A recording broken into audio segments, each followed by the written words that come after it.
Well, new technologies are transforming mental health treatment, including groundbreaking approaches for PTSD using virtual reality, augmented reality, and even brainware-based therapies.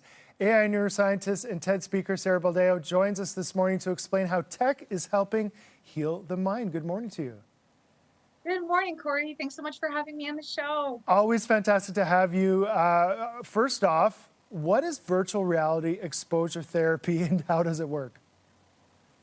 So VRET is essentially a therapy that uses immersive computer simulations to help people that have gone through traumatic experiences process the trauma. So it really is integrating these controlled computer simulations using an augmented reality or a virtual reality headset.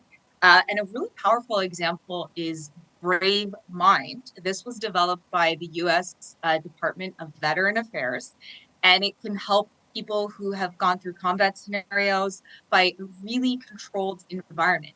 So the therapist, instead of getting the person to use their imagination, can control what this person is visualizing and actually help them to build out coping strategies in real time. Very cool. So how does augmented reality with AI help mental health treatment? So when we think about AR or augmented reality, you can think of calming environments potentially being projected by the therapist. With artificial intelligence, it's actively monitoring your biological signals.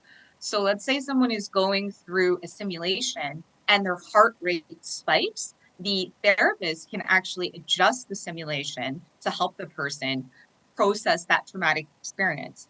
And so it's therapy that really responds to you second by second in real time. Very cool. What is brainware-based therapy?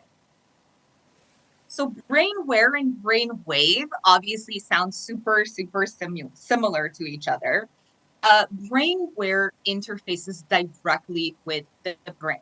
So you can think about brain cognitive interfaces where you actually have just stimulative techniques to determine the brain waves that are happening, or we can use EEGs to see what is happening with people's brain data. And so it takes that brain data and the reactions that people are having, incorporates it into artificial intelligence algorithms, and helps the tools to react in a proactive manner, as opposed to reactively when someone is triggered in a therapy session.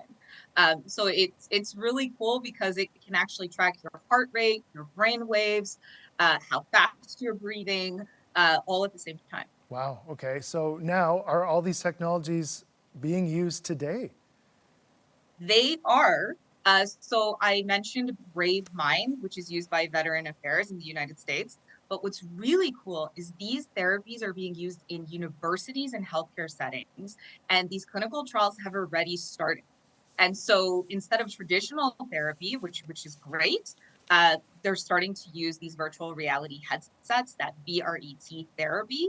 And so I think the caveat here is really that it's always going to include a human therapist, but this is a tool that can augment that therapeutic experience. And it is happening in real time today in Canada and across the world, Corey. That is some really cool stuff, very groundbreaking. I want to thank you so much for bringing that to us this morning. Thanks so much, Corey. Nice being on the show. Take care. Great to see you. Sarah has a new book titled 100 Ways to Future-Proof Your Brain in the Age of AI. It's available now for pre-order. Check out sarahbaldeo.com for details if you'd like to grab a copy of it.